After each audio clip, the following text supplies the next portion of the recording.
Well, the first thing that you ask is, the thing that I asked the players after the last scrimmage and challenged them to do is, how much will you improve from the last scrimmage to this scrimmage?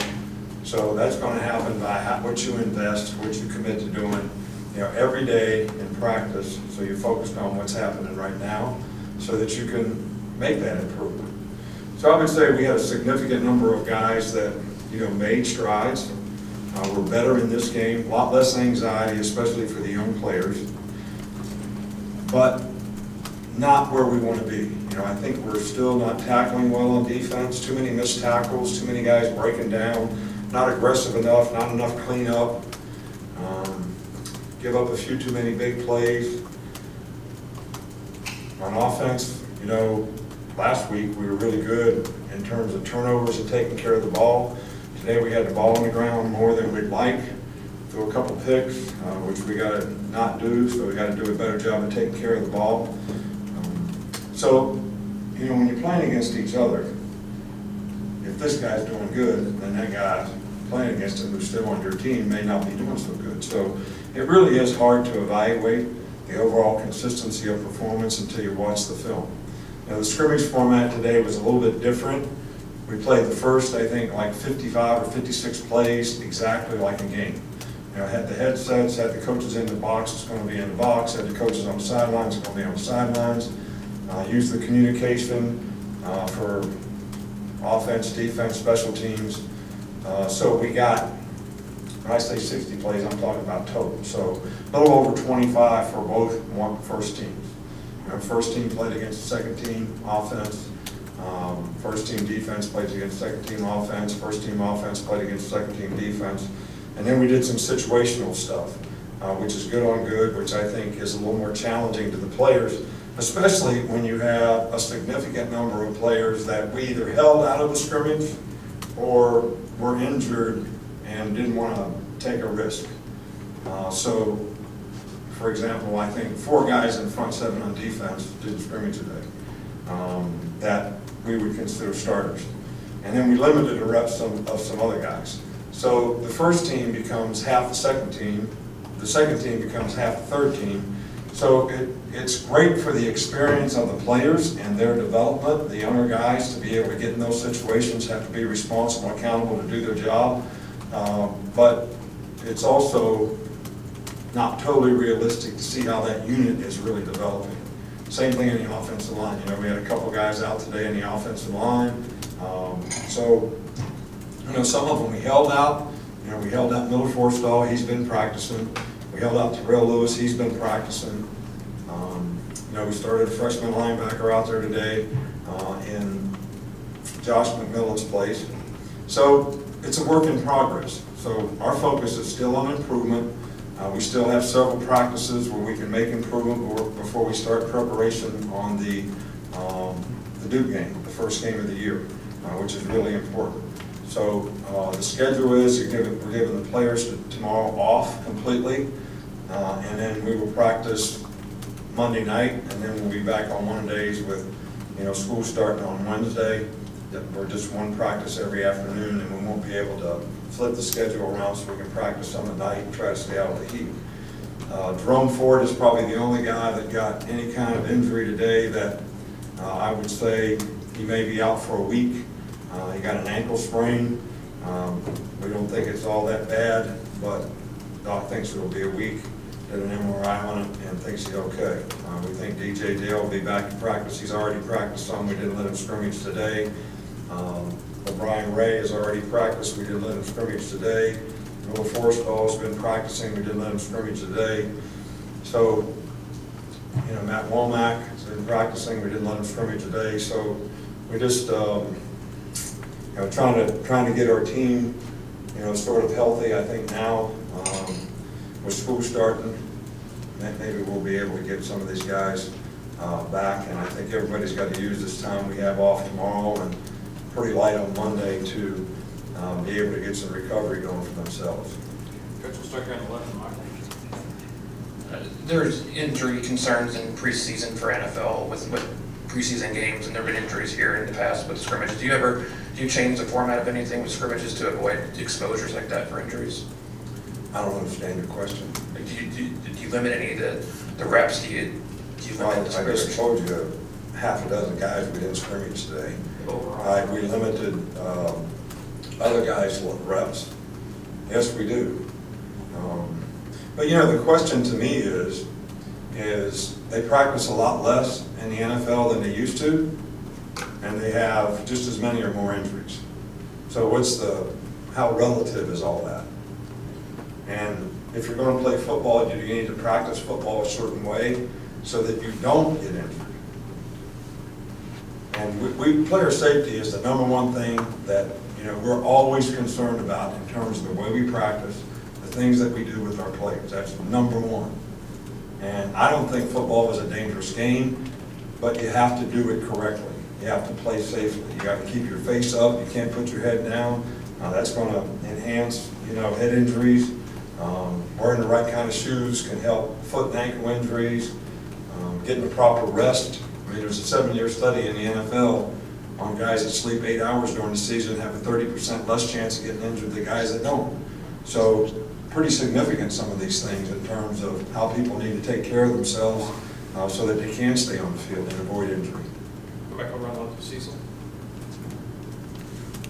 Coach, about the quarterbacks, how did Tua perform today? And then behind him, is there starting to be separation? You mentioned Mac last week, and is there continuing to be separation between Mac and the other guys on that position? Well, Mac is way ahead of the other guys. I mean, he's been here in the program for a couple of years. He knows the offense. He's really smart. He makes good decisions for the most part. The big thing we've been trying to get him to do is, you know, when he doesn't make a good play, don't hang on to it, go to the next play. And he's done a much better job of that. And he's been very productive in both scrimmages that we've had. I mean, he really has. So he got some opportunities with the first team today. We gave him some opportunities last week with the first team. We're happy with Tua's performance to this point. And, you know, I think offensively, we're good. We got more guys that have more experience, and the only position that we don't have a lot of experience as is really tight end. You know, every other position that you point to, there's guys that have a significant amount of playing time, whether they were starters or not. And we have a little bit more age, a little bit more maturity. Defense, we got a lot more younger guys that have to grow up and learn how to play and, you know, understand that we have 10 guys do what they're supposed to do. One guy doesn't, the other team makes a play. Somebody doesn't get covered, somebody's not on the right gap, whatever it is.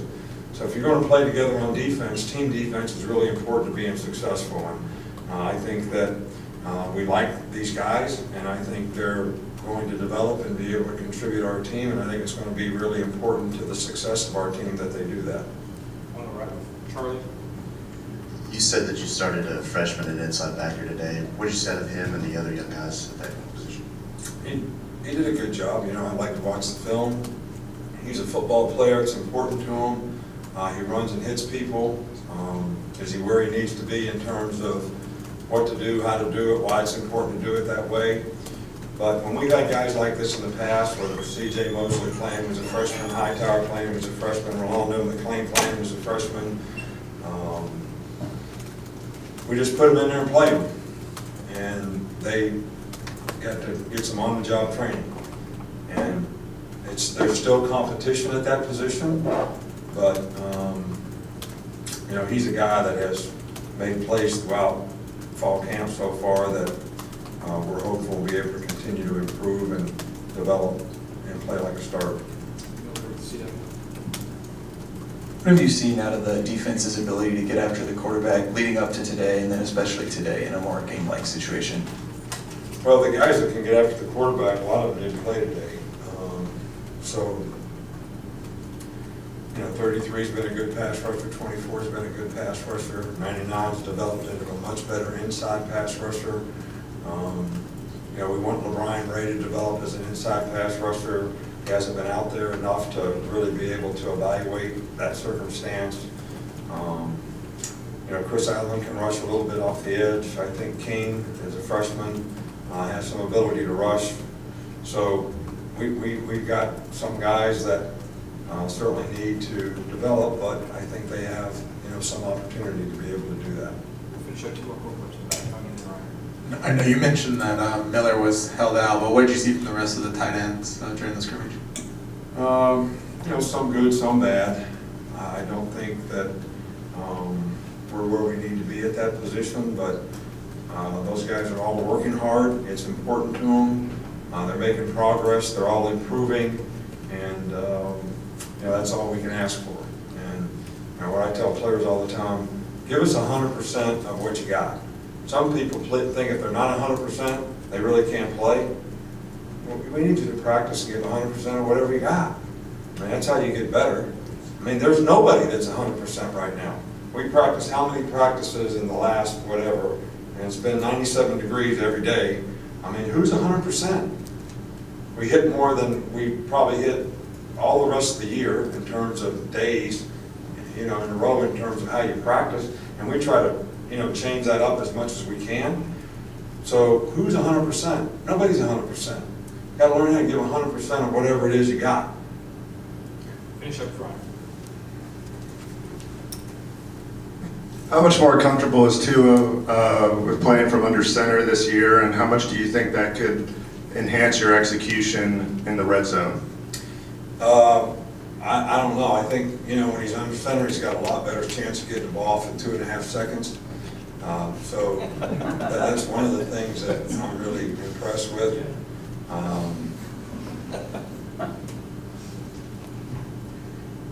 Look, he's a good quarterback. He makes good decisions when he's in the gun. He makes good decisions under center. I think having a combination of those two things is probably a good thing. I think we have a little more diversity in the passing game than we had in the past, which is probably a good thing. And I certainly think we have more ways to utilize the skill players that we have, which is probably a good thing. And I think he's very comfortable with what he's doing right now, whether it's under center or in the gun. I think the key to the drill in the red zone is you got to be able to run the ball. You can't run the ball in the red area when the field shrinks. It gets really hard to throw it down there. The windows get small. You got to get rid of the ball more quickly, make quicker decisions, and everything closes up faster. So when you can run the ball and create favorable down distances, you got a better chance to keep the defense off balance. So, and that's one of the areas that we want to improve in on both sides of the ball is red area efficiency. Right. Thanks, Coach. All right, thank you.